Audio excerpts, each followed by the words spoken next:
तेरी जैसी मोटी चमड़ी वाला देखा नहीं मैंने। इंसान नहीं है तू, मोटी चमड़ी वाला गैंडा है, गैंडा।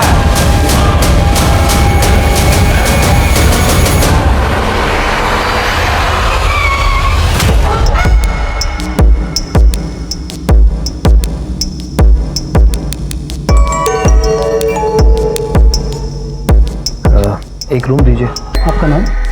संजीव पटेल। कितने दिन होंगे सर? पता नहीं, एक दिन भी लग सकता है, एक सप्ताह भी। ये रूम नंबर 11 एंट्री कर दीजिए सर। ये मेरा कार्ड है, आप एंट्री कर लीजिए, साइन बाद में कर दूंगा। Okay sir.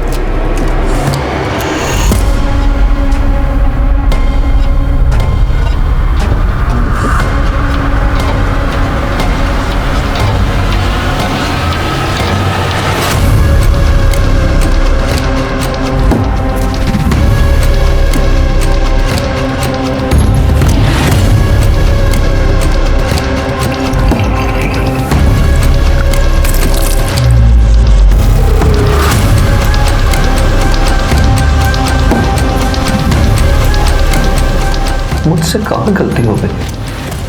क्या सच में मैं गलत हूँ? सच में मुझसे गलती हुई है?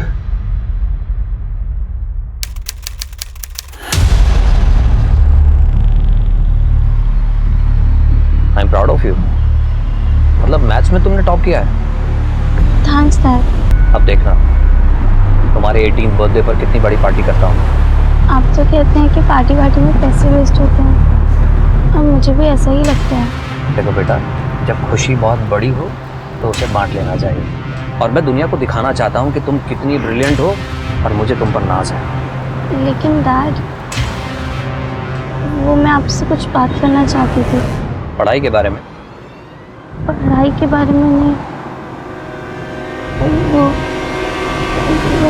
वो मेरा।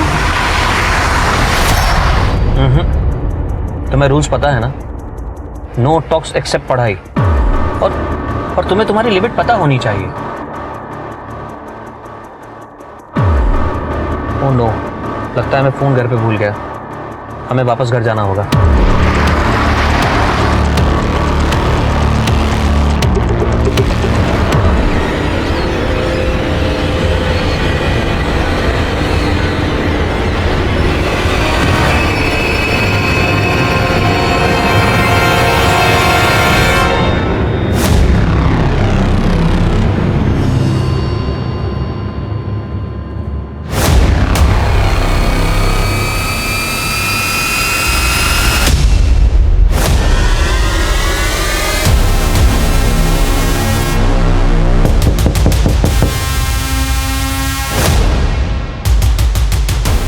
कौन है? तेरा पति तो नहीं होगा? उससे कोई फर्क नहीं पड़ता। फर्क नहीं पड़ता मतलब क्या? चल क्या रहा तुम? वो देख रहा हूँ, कैमरा लगाने से कौन हो रहा है? रिलैक्स। मुझे तो कुछ समझ में नहीं आ रहा। रुको। क्या हुआ? आज फिर कुछ भूल गए? हाँ, वो मोबाइल भूल गया।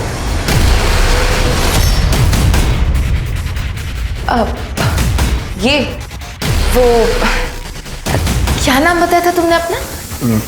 रंजीत। रंजीत।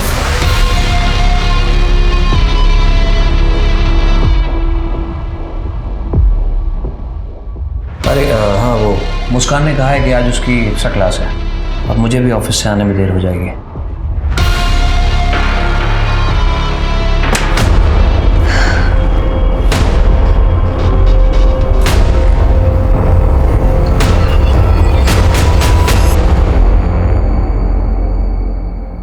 कमाल है, होटल का एक गेस्ट गायब हो जाता बिना पेमेंट किए और तुमको मालूम ही नहीं पड़ता। कब देखा था उसका आखिरी बार तुमने? सर वो 7 दिन पहले ब्रेकफास्ट पे देखा था। वो अंदर बंद ही रहता था तो ज़्यादा ध्यान नहीं दिया। सामान अमान है उसका? सब लेके गया वो? हाँ, एक ये ब्रीफकेस छोड़ के गया है, पता नहीं क्यों।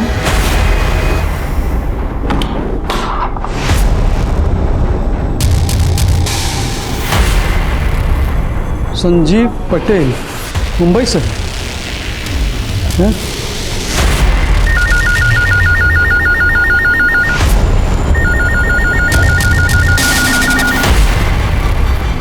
हेलो, नमस्कार, मैं आशुतोष राणा। क्राइम पेट्रोल सतर्क के नए अध्याय शातिर क्रिमिनल में आप सभी का हार्दिक स्वागत करता हूं। हमारी इस श्रृंखला का उद्देश्य आपको अपराधियों के उस घिनौने चेहरे से रूबरू करवाना है जिसे देखकर इंसान तो क्या, इंसानियत भी थर्रा जाए। मनुष्य का दिमाग एक पहेली के जैसा होता है। उसके दिल और दिमाग में क्या चल रहा है इसकी जानकारी पता कर पाना किसी के लिए भी संभव नहीं होता। कुछ रिश्ते ऐसी ही पहेलियों से घिरे होते हैं जिनका ना ओर समझ में आता है और ना ही छोर। रिश्तों में जब यही पहेलियां हद से ज्यादा बढ़ जाएं तो समझ लेना चाहिए कि कहीं ना कहीं कोई अपराध दस्तक दे रहा है। आज का यह केस पता नहीं कितनी ही गुत्थियों से मिलकर बना हुआ है। पुलिस के लिए यह केस बरगद के पेड़ की तरह था जिसकी असली जड़ तक पहुंचना उसके लिए आसान काम नहीं था। वो जितना इस केस को सुलझाने की कोशिश करती, ये केस उतना ही उलझता जाता। इस केस ने सिर्फ गुजरात ही नहीं बल्कि महाराष्ट्र पुलिस की नींद भी हराम कर दी थी। और जब इस केस की सच्चाई सामने आई तो पूरा हिंदुस्तान दहल गया।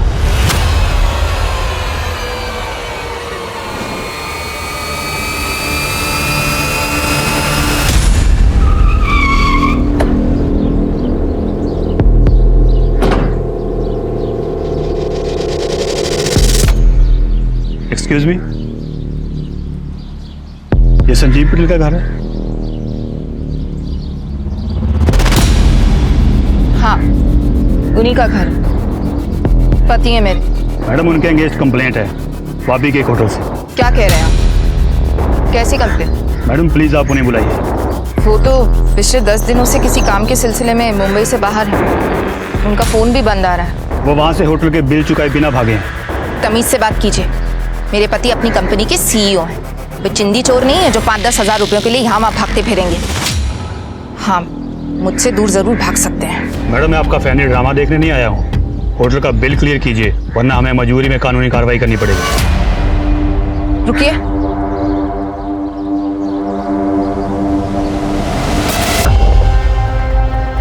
मॉम, डैड, मैं जा रही हूँ।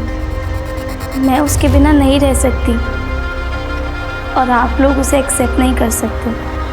अगर आपको लगे कि आप हमें एक्सेप्ट कर सकते हैं तो प्लीज़ मुझे बता दीजिएगा, मैं वापस आ जाऊंगी। I am sorry. ये लेटर ऑफिस के ब्रीफकेस से मिला है। क्या है ये? मुझे नहीं पता। मेरे गहने भी गायब हैं। मेरी बेटी ऐसा नहीं कर सकती। पता नहीं किसके साथ गई है। उसने तो मुझे आज तक किसी लड़के के बारे में कुछ नहीं बताया। जैसा बाप वैसी बेटी, दोनों ही मेरे साथ कुछ शेयर नहीं करते। अब खड़े क्या हैं? पुलिस को फोन कीजिए। नहीं, पुलिस को नहीं बता सकते। अगर पुलिस को पता चला तो मुस्कान की बदनामी हो जाएगी। वो बहुत एक समझदार लड़की है। देखना कुछ दिनों में वापस लौट आएगी। मैडम, क्या बात है? होटल का बिल मैं भर दूंगी, वो आ जाएंगे।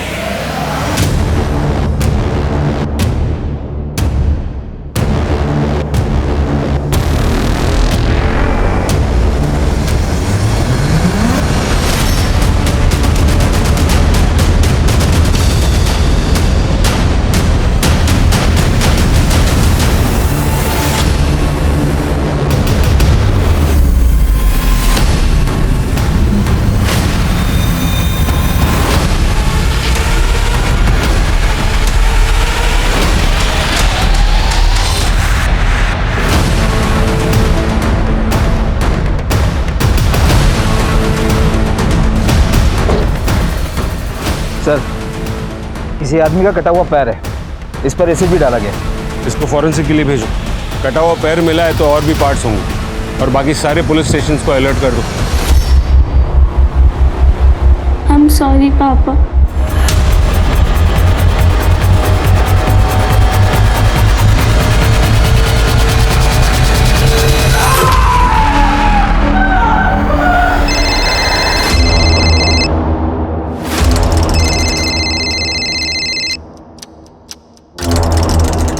हाँ माइकल बोलो। हेलो मैडम, प्लीज़ आप जल्दी पुलिस को फ़ोन कीजिए। क्यों, क्या हुआ?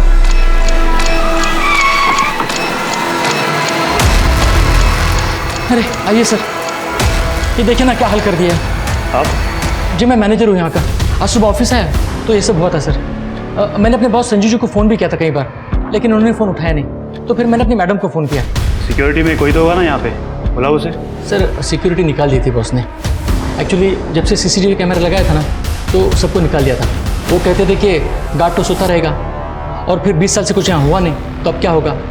लेकिन देखिए ना सर, वो सीसीटीवी कैमरा भी चोरी कर ले गया। और क्या क्या चोरी हुआ है? सर कल कुछ दवाई के कंसाइनमेंट बॉक्स आए थे, वो भी गायब है। बॉस कहाँ है? 10-12 दिन से बाहर है सर। वापी। कुछ अजीब हुआ था क्या? हाँ सर, कुछ दिन पहले घटना हुई थी। जो पिछला ऑर्डर गया था उसकी सारी एंट्री कर ली थी। अब ये पैकिंग है, कभी भी कंपनी में माल भेजो ढंग से पैक करो। लो जी सर चाय। तुझे मैंने पहले भी समझाया था ना, ऑफिस में सिर्फ एक बार चाय लेके आया कर, बार बार मुंह उठा के क्यों चलाता है? ये बुलाएंगे तो आऊंगा ना, वो पैसा बाकी है मेरा। ये लो तुम्हारे पैसे, 40 रुपए काट लिया मैंने। क्यों? क्यों मतलब? क्योंकि तू चाय कम दूध में पानी ज्यादा उबाल कर पिलाता है। मेरे को मेरा पूरा पैसा चाहिए। पैसे तो इतने मिलेंगे, पैसे पूरे चाहिए तो चाय अच्छी पिलाएगा। साला सर बोल दिया तो ज्यादा सर पे चढ़ गया तू। 4 किलोमीटर दूर तक कोई और चाय की दुकान है नहीं। अगली बार चाय चाहिए तो पहले पूरा पैसा दे। देख भाई बिल्लू, बात ऐसी है, पैसे तो तुझे उतने ही मिलेंगे, और ऑफिस में चाय लानी है तो 2 बातें याद रख, चाय अच्छी होनी चाहिए और ऑफिस में दिन में सिर्फ 1 बार। साला तेरी जैसी ना मोटी चमड़ी वाला इंसान देखा नहीं। सही कहते हैं सब, इंसान नहीं है तू, मोटी चमड़ी वाला गैंडा है, गैंडा। चाय वाले ने उसके ऊपर चाय फेंकी और तुम्हारे बॉस ने रिएक्ट भी नहीं किया। सर वो गरीब आदमी है, और बॉस के मन में थोड़ी उसके लिए दया भी रहती है, और आसपास कोई चाय वाला भी नहीं है। तुम्हारे बॉस अक्सर बाहर जाते हैं क्या? जी सर, वापी जाते हैं। वहाँ 2 कंपनीज है जिनके साथ हमारी डीलिंग होती है, एक डेल्टा न्यू और एक रवि फार्मा। मैंने उन्हें भी कॉल किया था, लेकिन उनसे भी कुछ पता नहीं चला सर। क्या वो कभी ऐसे पहले भी गायब हुए थे? नहीं, ऐसा तो नहीं हुआ। एक काम करो, ये जो चाय वाला है क्या नाम है उसका? बिल्लू। हाँ, इसे थाने भेजो। मेरी कंपनी एक्सपेंड हो रही है, इसीलिए मैंने आपको हायर किया है। दिन रात मेहनत की है इस कंपनी को खड़ा करने के लिए मैंने, और मैं चाहता हूं कि मेरा सारा स्टाफ भी दिन रात मेहनत करे, बस कोई गलती नहीं होनी चाहिए। हाँ, बिल्कुल सर, बिल्कुल। सर मैंने आपके बारे में बहुत कुछ सुना है, और सच कहूँ सर मैं बड़ा खुशनसीब हूँ कि मुझे आप जैसे आदमी के साथ काम करने का मौका मिला है। जितना जल्दी काम को समझ जाएंगे उतना ही अच्छा है, क्योंकि कुछ दिनों के बाद मेरी शादी है, और उससे पहले अगर आप लोग काम समझ जाएंगे तो मुझे मेरी शादी के दिन कोई टेंशन नहीं रहेगा। बहुत बहुत मुबारक हो सर, बहुत बहुत मुबारक हो। और सर आप बिल्कुल टेंशन मत लीजिए, मैं यहाँ काम संभालने तो आया हूँ। इनफैक्ट सर मैं आपके शादी के काम में भी आपकी हेल्प करूँगा। जिस काम को करने आप आए हैं वही काम कीजिए। मुझे मेरी कंपनी के लिए काम करने वाले लोगों की ज़रूरत है, चापलूसों की नहीं। सर फॉरेंसिक रिपोर्ट आ गई है। हमें एक आदमी का 1 पैर और हाथ की 2 उंगलियां मिली। फॉरेंसिक टीम का कहना है कि ये बॉडी पार्ट्स किसी 40 से 45 साल के आदमी के। पर अजीब बात है सर कि जब उसके बॉडी पार्ट्स काटे जा रहे थे तब तक वो आदमी जिंदा था। अगर ये मर्डर है तो बहुत ब्रूटल मर्डर है। आपकी जैसी जगह में ऐसा ब्रूटल मर्डर? कोई मिसिंग कंप्लेन? नहीं सर, लेकिन सर एक 40 से 45 साल का आदमी संजीव पटेल, उसके खिलाफ कंप्लेन जरूर आई। एक होटल में बिल पेंडिंग करने के बाद से वो गायब हो गया था। सर मैंने वो कंप्लेन मुंबई पुलिस को ट्रांसफर कर दी है। हो सकता है कि वो बॉडी पार्ट्स संजीव पटेल के ही हो।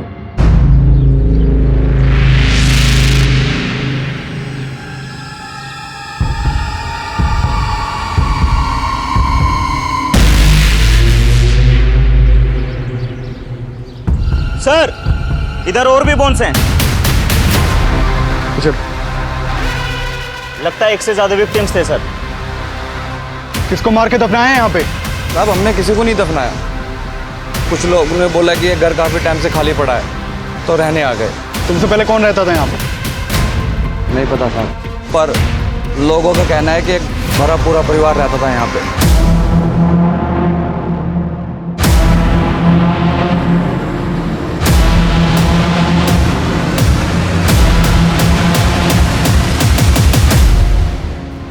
और खोदो, देखो कितने लोग दफन है यहाँ पे।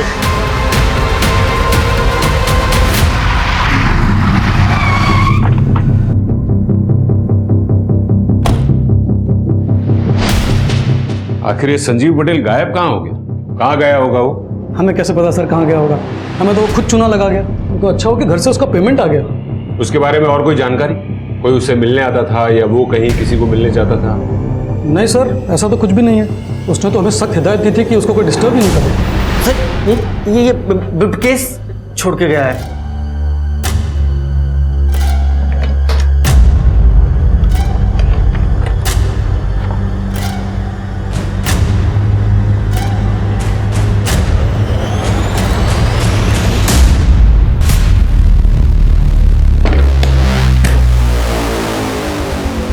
हमें मुंबई पुलिस के साथ कांटेक्ट करना होगा।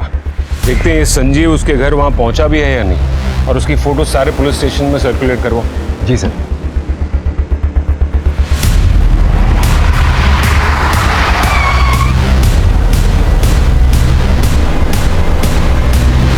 हेलो सर, मैं SI Patnaik. Vapi head office से फ़ोन आया था कि आप संजीव पटेल केस के सिलसिले में मुंबई आ रहे हैं। कोई अपडेट?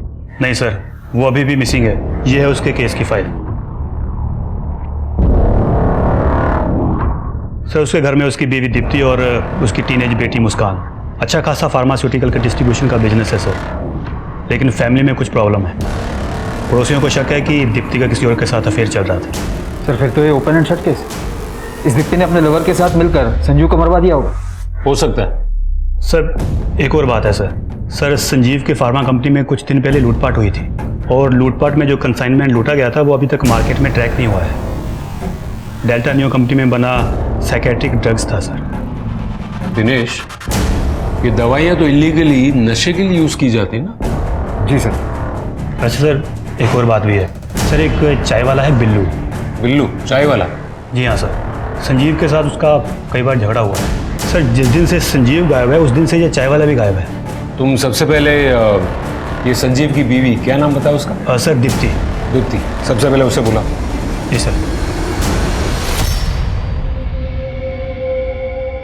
दीप्ति, मैं तुम्हारे साथ सिर्फ घर बसाना नहीं चाहता, बल्कि मैं तुम्हारे साथ अपनी पूरी दुनिया बसाना चाहता हूँ। वो दुनिया जहाँ बहुत पैसा हो, बड़ी बड़ी गाड़ियाँ हों, बंगले हों, और इसको पाने के लिए मेहनत कर रहा हूँ। दिन रात पसीना बहाता हूँ सिर्फ इसलिए कि वो मुकाम हासिल कर सकूँ। देखो दीप्ति, मुझे एक ऐसा जीवन साथी चाहिए जो मेरे इस पैशन को समझ सके, मुझे समझ सके, जो हर कदम पर चाहे जैसा भी वक्त हो मजबूती से मेरे साथ खड़ा रहे।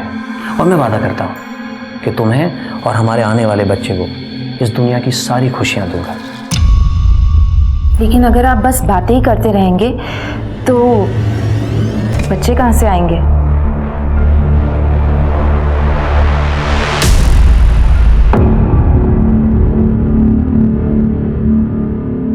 ये सब आप मुझे क्यों बता रहे हैं? आपको लगता है ये संजीव के बॉडी पार्ट्स? वो तो डीएनए टेस्ट के बाद पता चल ही जाएगा।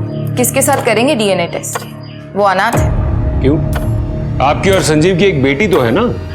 हाँ है, लेकिन वो मिसिंग है। क्या? हाँ, वो संजीव के जाने से कुछ दिन पहले ही घर से गायब हो गई। आप दोनों की बेटी गायब हो गई थी और आपको और आपके पति को जरा भी ऐसा नहीं लगा कि आपको पुलिस कंप्लेन करनी चाहिए? संजीव को पुलिस को इन्वॉल्व नहीं करना था। उन्हें यकीन था कि मुस्कान वापस आ जाएगी। और आप चाहती हैं कि हम आपकी इस बात पर यकीन कर लें। मैडम, आपके पति गायब हुए हैं और पुलिस को बॉडी पार्ट्स मिले, लेकिन वो बॉडी पार्ट संजीव के है या नहीं उसकी पुष्टि करना अब भी बाकी, क्योंकि उसके कोई रिश्तेदार तो है नहीं, और आपकी और संजीव की बेटी वो भी गायब है। और आपको देखकर ऐसा लगता है कि आपको इस पूरी बात से कोई फर्क नहीं पड़ता। तो आपको क्या लगता है संजीव का खून मैंने करवाया है? मैं ऐसा क्यों करूंगी? अपने अफेयर्स की वजह से। ये मेरा और संजीव का पर्सनल मैटर है। सच सच बताइए, आपने अपने अफेयर्स को छुपाने के लिए ही संजीव का मर्डर करवाया ना? कौन सा अफेयर? हाल फिलहाल में तो मेरे 3 अफेयर्स चल रहे हैं।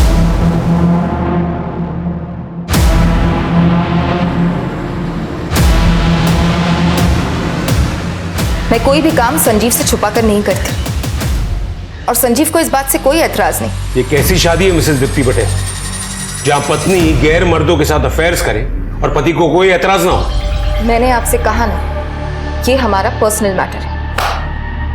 अपने तीनों आशिकों के नाम और नंबर्स लिखिए। आप मेरे पीछे टाइम वेस्ट कर रहे हैं। मैं कोई भी काम संजीव से छुपा कर नहीं करती। हम एक ओपन मैरिज में हैं। आप माने या ना माने, लेकिन सच तो ये है कि मैं अपने पति संजीव से बहुत प्यार करती हूं। इसलिए प्लीज मेरे पति और मेरी बच्ची को ढूंढ दीजिए।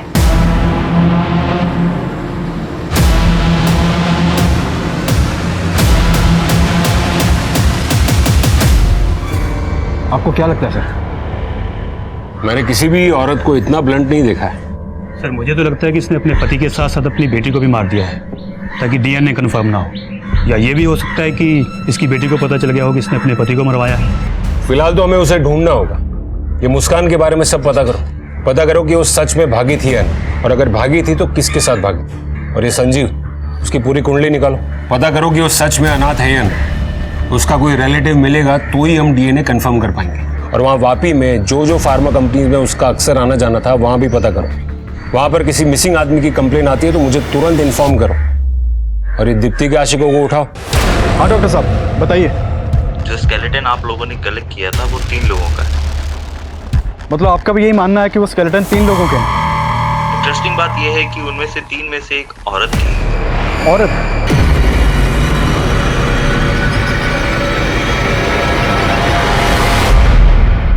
सर मेरी वापी की फार्मा कंपनी से बात हुई। उनका कहना है कि उनकी संजीव के साथ कोई मीटिंग नहीं होने वाली थी। और सर डेल्टा न्यू फार्मा का कहना है कि उन्होंने कुछ दिन पहले संजीव के साथ काम करने से भी मना कर दिया था। डिटेल निकालो उसकी। जी सर। सर संजीव की पत्नी दीप्ति ने सही कहा था। मुस्कान सच में किसी लड़के के साथ भागी है। उसके स्कूल से पता किया है। जिस दिन से मुस्कान गायब है उसी दिन से उस स्कूल का एक लड़का भी गायब है। कौन है ये लड़का?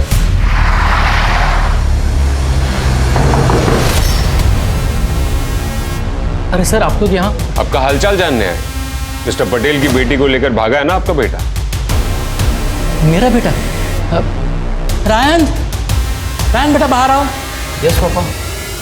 सर मेरा एक ही बेटा है, ये रहा। तुम्हारे और मुस्कान के बीच कुछ चल रहा है क्या? कुछ भी नहीं सर, वो मेरी स्कूल में पढ़ती है और कभी कभी मुझे मैथ्स में हेल्प करती है। तो जब मुस्कान गायब थी उसके बाद 2 दिन मंडे और ट्यूसडे को तो स्कूल क्यों नहीं गया? बीमार था सर वो। आपको यकीन नहीं आ रहा सर? 1 मिनट सर, मैं आपको डॉक्टर का प्रिस्क्रिप्शन बताता हूँ। इसका मोबाइल लो और मोबाइल लोकेशन चेक करो। नहीं सर, मोबाइल नहीं है इसके पास। नहीं, मतलब था 8 महीने पहले था उसके पास मोबाइल, वो मैंने बंद करा दिया था। एक्चुअली क्या सर, वो थोड़ा बिल भी ज़्यादा आ रहा था और इसका पढ़ाई में मन नहीं लग रहा था। मन तो इसका कहाँ लग रहा था ये तो हम पता लगा ही लेंगे।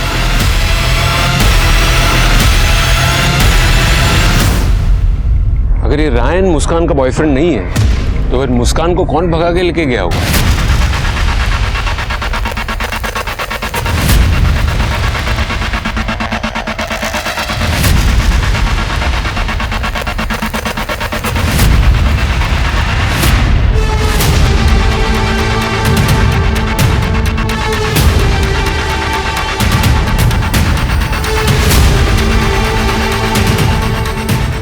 सॉरी पापा।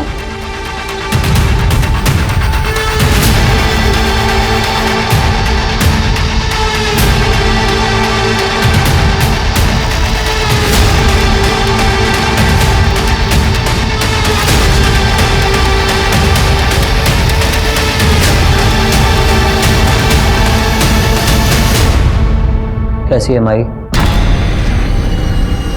काका आप तो कई सालों से इस इलाके में रह रहे हो, आप बता सकते हैं इस घर में कौन रहता था पहले?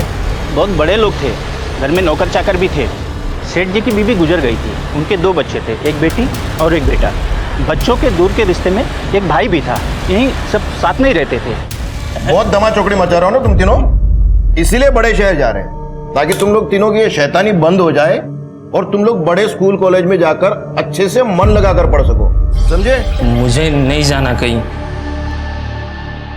मुझे यहीं पे अच्छा लगता है। तेरी झाड़ी बुद्धि में कोई बात जाएगी नहीं। तू कुएं के एक मेंढे की तरह ही रहना चाहता ना, लाइफ में कुछ करना नहीं है तुझे।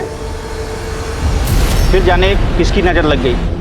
काका आपने बताया कि इस घर में 4 लोग रहते थे और एक नौकरानी थी। लेकिन हमें तो यहाँ पर 3 लोगों की हड्डियाँ मिली हैं। पता नहीं साहब, ये उस परिवार के लोगों की हड्डियां हैं या वो परिवार किसी और को दफना के निकल लिया। अच्छा दिनेश, उन लोगों का यहाँ कोई पुराना सामान पड़ा है? हाँ जी, जैसा था वैसा ही है। चलो देखा।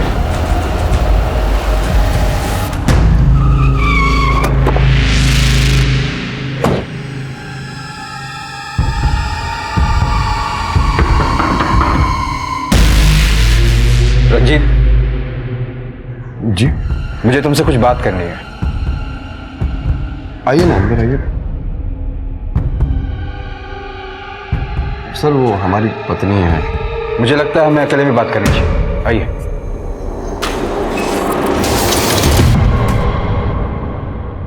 दीप्ति पटेल को जानते हो?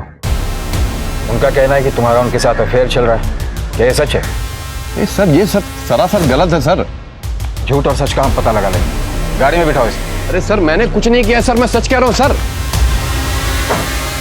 मुझे फंसाया जा रहा है सर।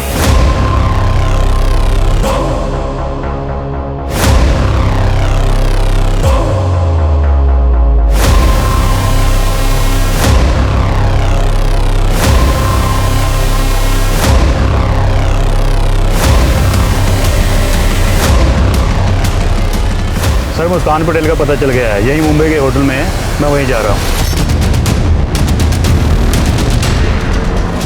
I'm sorry, पापा।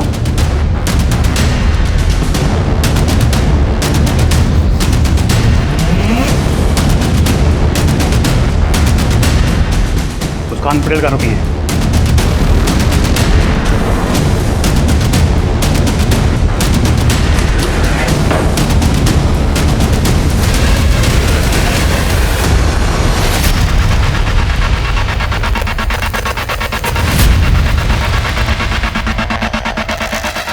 तुमने कहा था वो इस रूम में रुकी है। सर यही तो थी। वो के लिए आई थी या किसी के साथ? एक लड़का था उसके साथ। दिखने में कैसा था? अरे सर मेरा कोई अफेयर नहीं था उसके साथ। हम तो बस सोते थे उसके साथ। उससे पहली बार कहाँ मिले थे? Cafe shop. पूरे परिवार के साथ आई थी सर। लगता है सूरज आज पश्चिम से निकला है, तभी तो तुम्हारे डैड अपना काम छोड़कर हमें घुमाने लाए। डैड, अब ये वाली कॉफ़ी ट्राई कीजिए, बहुत अच्छी है। रियली?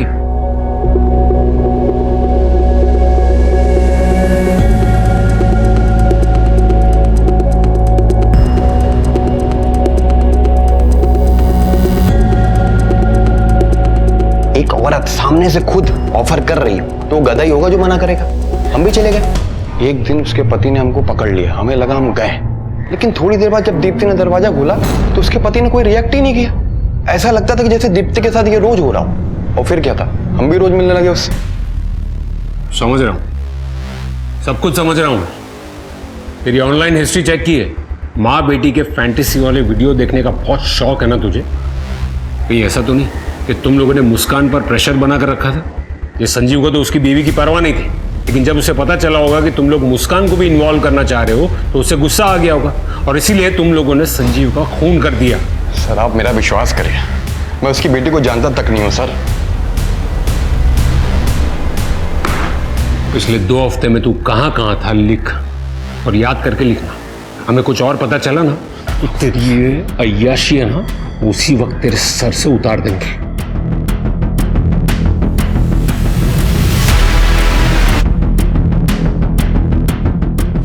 दिनेश, इस पर नजर रखो, और दीप्ति के बाकी के 2 लवर्स को भी उठा के ले जाओ। ये संजीव के रिलेटिव के बारे में कुछ पता चला? नहीं सर, अभी तक तो नहीं। सर जिसके साथ मुस्कान भागी थी उसकी आइडेंटिटी कंफर्म हो गई है। उन लोगों ने झूठ बोला था। चलो चलो।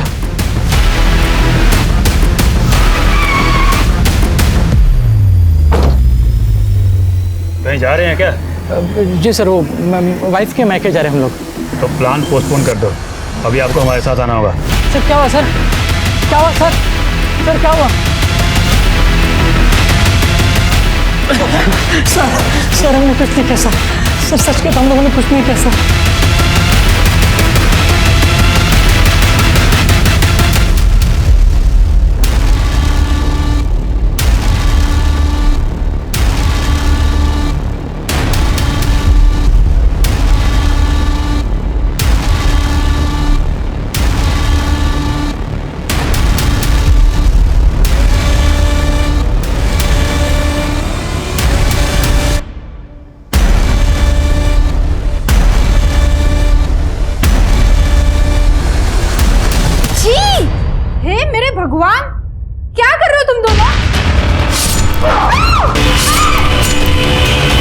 रायहान ही मुस्कान को लेके भागा था, लेकिन सर बाद में डर गया था तो वापस चला आया।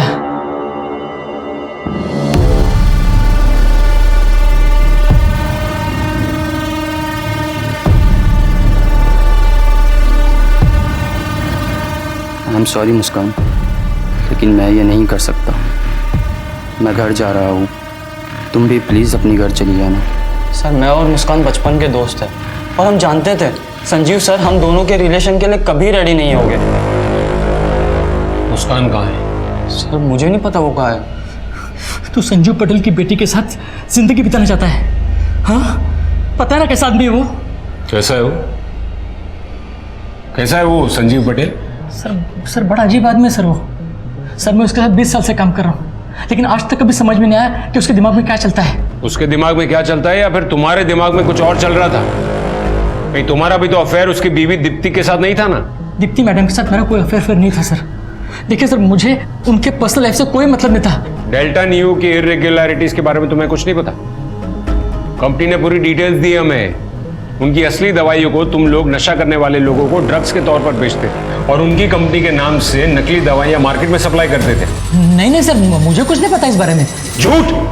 20 सालों से तुम वहां काम कर रहे हो। तुम ही ने कहा ना अभी, वो लोगों की रगों में जहर घोलने का काम कर रहे हैं और तुम कह रहे हो कि तुम्हें कुछ नहीं पता। सर सच में नहीं पता। सर क्या है ना, संजू सर अपने सारे पुराने क्लाइंट्स को खुद ही हैंडल करते थे और उन सारे पेपर्स भी उन्हीं के पास होते थे। सर मुझे इस बारे में कुछ भी नहीं पता। तुम्हें नहीं पता तो और किसे पता होगा?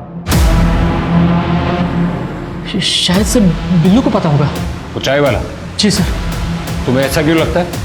ठीक है सर, आपने बताया ना कि दीप्ति मैडम के साथ उसका कैसा रिलेशन था। सर सच कहूँ तो संजू सर का और बिल्लू का भी रिलेशन मुझे बहुत मिस्टीरियस लगता था। सर मुझे समझ में नहीं आता था कि संजू सर उस चाय वालों को इतना बर्दाश्त क्यों करते थे। वो आखिरी बार वापी की होटल में देखा गया था और उसने आखिरी कॉल भी तुम्हें ही की थी। तुम्हारे लिए तो आसान होगा ना, मुंबई से 3 घंटे में वापी, खून करके वापस। नहीं सर, आप कैसे बातें कर रहे हैं? मैं तो ऑफिस में था, आप चेक कर सकते हैं। सब कुछ चेक करेंगे, लेकिन तब तक तुम दोनों यहीं पर रहोगे।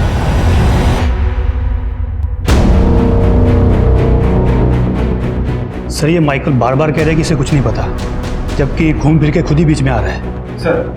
सर नागपुर पुलिस से फोन आया था, बिल्लू को पकड़ लिया गया, उसे हम मुंबई लेकर आ रहे हैं। ये संजीव पटेल का केस पहेली की तरह उलझता ही जा रहा है और इस पहेली को सुलझाने के लिए हमें उसके पास्ट को खंगालना होगा। वैसे भी हम पक्के तौर से कह नहीं पा रहे हैं कि जो बॉडी पार्ट्स मिले हैं वो संजीव के हैं या किसी और के। मुझे तो ये समझ में नहीं आ रहा है कि जिसके बॉडी पार्ट्स काटे जा रहे हैं वो संजीव है या फिर जो बॉडी पार्ट्स काट रहा है वो संजीव है। और उसकी बेटी, उसके बारे में भी हमें अब तक कोई क्लू नहीं मिला। यही तो मैं भी जानने आई। जवाब दीजिए मेरे सवाल का। कहां है मेरे पति और मेरी बेटी? आप लोग अभी तक उन्हें ढूंढ नहीं पाए? और तुम, हिम्मत कैसे हुई तुम्हारी? इतने एहसान किए हमने तुम्हारी फैमिली पर और तुमने ये सलाह दिया? एहसान करने वाली आई बड़ी। तेरे पति की सेवा की मैंने 20 साल, गुलामी की मैंने उसके साथ। पगार देना, पैसा देना, सैलरी देना मतलब कोई एहसान नहीं करना होता है। और हाँ, तेरी हिम्मत कैसे हुई मेरे बेटे को चिल्लाने की? अरे जाके अपनी बेटी को संभाल। लेकिन नहीं, तुझे तेरी अय्याशों से फुर्सत मिले तब ना।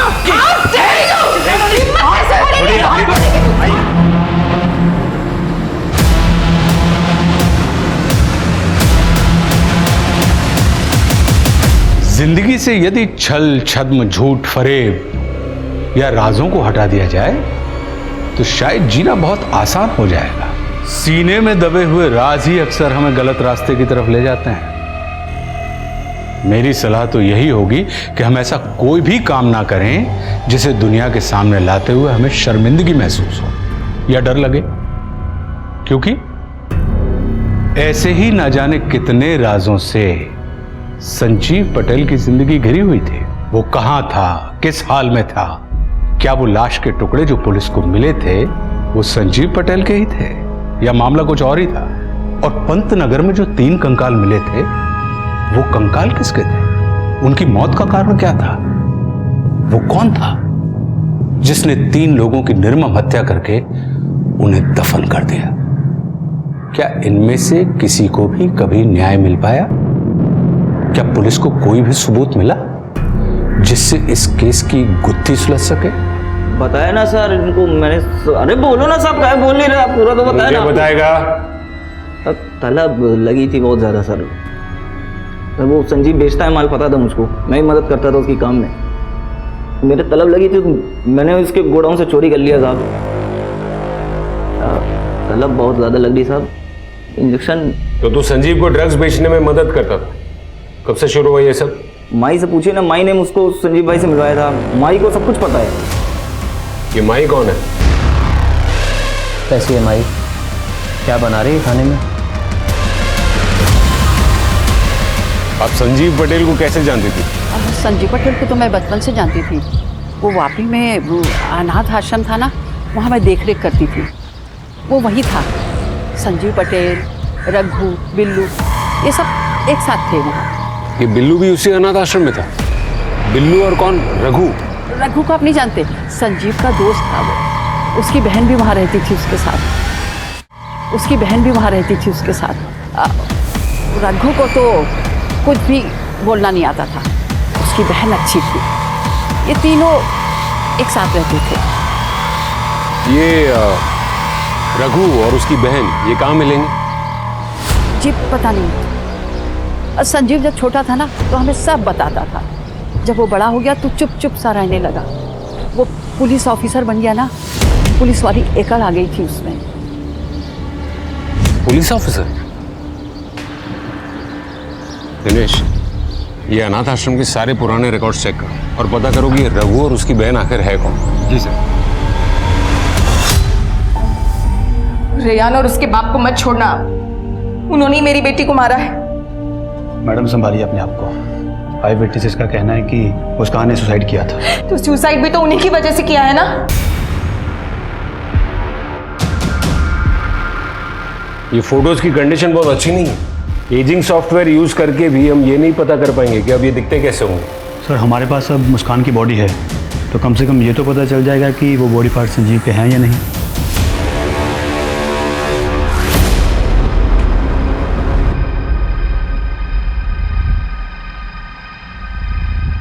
ये कुछ देखा देखा सा नहीं लग रहा है। आई एम सॉरी सर, पर मुझे कुछ याद नहीं आ रहा है। पर मुझे याद आ गया और समझ में भी आ गया कि ये केस एक पहेली की तरह उलझा हुआ क्यों था। ये केस नहीं उलझा था, हमें उलझाया गया था। दिनेश, चलने की तैयारी करो। पर हम जा कहाँ रहे सर? लॉन्ग ड्राइव पर।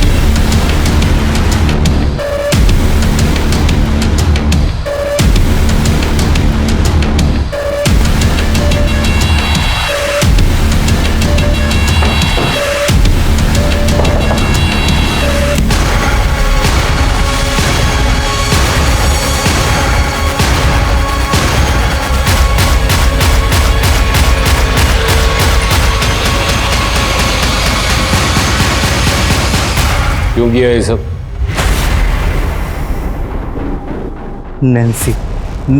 नैन्सी जो कहेगी वो करना पड़ेगा ना। मैं रेयान की मदर हूँ। मुझे अपने बेटे और पति की जमानत करनी है। ये लीजिए पेपर्स। इन्हें लेके आओ, आप यहाँ पे साइन कीजिए।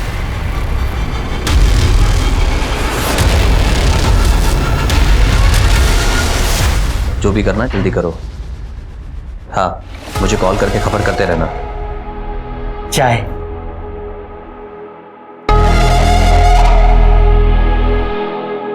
रघु, तुम रघु हो ना? तुम कहाँ गायब हो गए थे?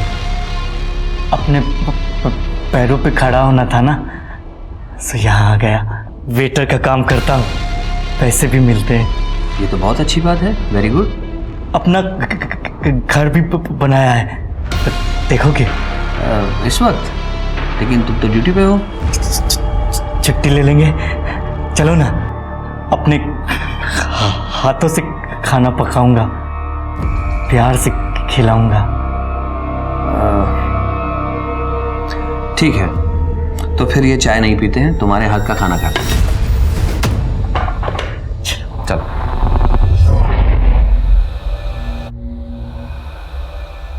अच्छा, तो यहाँ रहते हो तुम? बहुत अच्छी जगह है।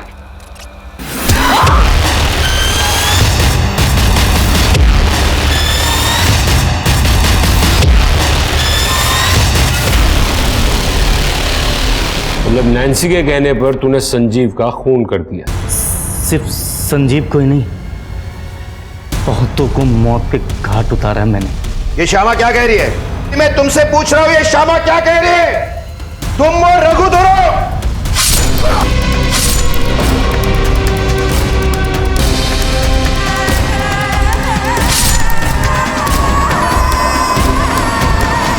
इन्हें हम ऐसे नहीं छोड़ सकते, जाना पड़ेगा ना मेरे लिए। हम हमेशा साथ रहेंगे। नैन्सी के लिए तो सब करना पड़ेगा। हम हमेशा करूंगा। लगता है नैन्सी से बहुत प्यार करता है तू। उसकी फोटो तो होगी ना तेरे पास, है ना? ये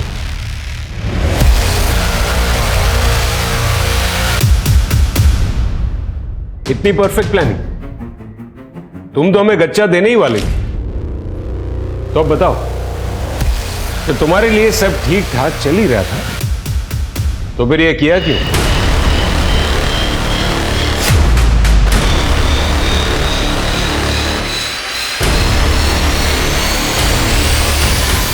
बड़ा शर्माता है तू। खेल ही तो खेल रहे हैं और बहुत मजा आता है इस खेल में। चल तो अपनी शर्ट उतार।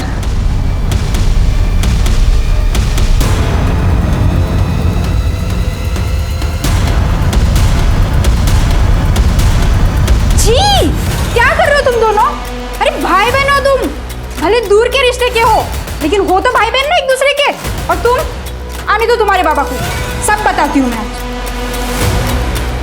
अगर इसने बाबा को बता दिया तो वो हमें मिलने नहीं देंगे। और तू मुझे बहुत अच्छा लगता है। मुझे भी तो अच्छी लगती है। जो मैं कहूँगी वो करेगा। और फिर तुम दोनों ने सबको मार दिया और अनाथ आश्रम में जाकर रहने लगे। क्या तुम्हें संजीव हुआ और फिर तुमने संजीव से शादी कर ली? हाँ, संजीव बहुत मेहनती था। मैं जानती थी वो अपनी जिंदगी में कुछ ना कुछ अच्छा जरूर करेगा। और अनाथ आश्रम वालों की मदद से रघु को उस होटल में नौकरी मिली। तुमने शादी के बाद भी अपने शौक कायम रखे? तो और क्या करती मैं? संजीव को अपने काम से फुर्सत ही नहीं थी। अब बॉडी की भी नीड होती है ना। संजीव को सब पता था लेकिन उसने कभी कुछ रिएक्ट ही नहीं किया। उसका अटेंशन पाने के लिए मैंने उसे प्रोवोक करना शुरू किया, दूसरे मर्दों के साथ अफेयर्स किए। लेकिन वो तो जैसे पत्थर का बना था।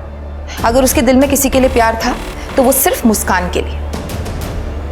और जब मुस्कान घर से भागी सब बदल गया। ये सब तुम्हारी वजह से हुआ है। तुम ही ने बिगाड़ा उसे। ना ही तुम एक अच्छी बीवी बन सकी और ना ही एक अच्छी मां। मुस्कान तो कुछ दिनों में वापस आ ही जाएगी और उसके बाद धक्के मारकर घर से बाहर निकाल दूंगा, सड़क पर मरने के लिए। मुझे कुछ करना था। मैं जानती थी रघु वापी में, तो मैंने उसे अपने प्लान में शामिल कर लिया। कहाँ थे तुम? फोन क्यों नहीं उठा रहे थे? मुस्कान का कॉल आया था। कॉल आया था? हाँ, वो तुमसे मिलना चाहती है। कहाँ है वो? वापी में, होटल बीच रिजॉर्ट में। वो वहीं तुमसे मिलना चाहती है।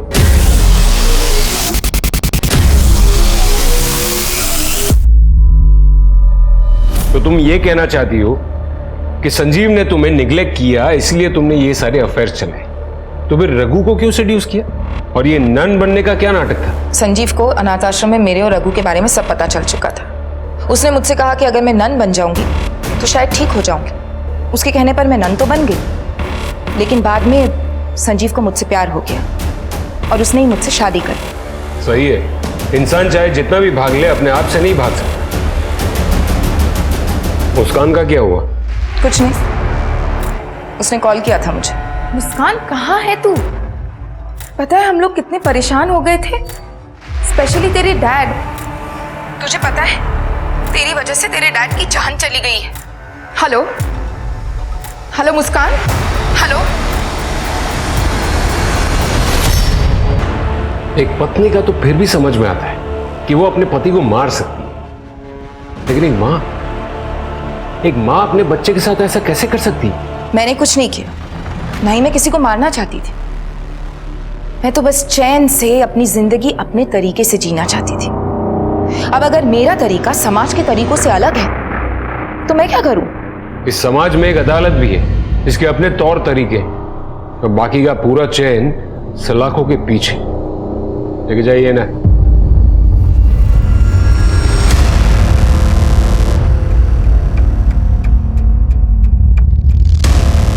इस केस से हमें यह सबक मिलता है कि अति किसी भी चीज की अच्छी नहीं होती।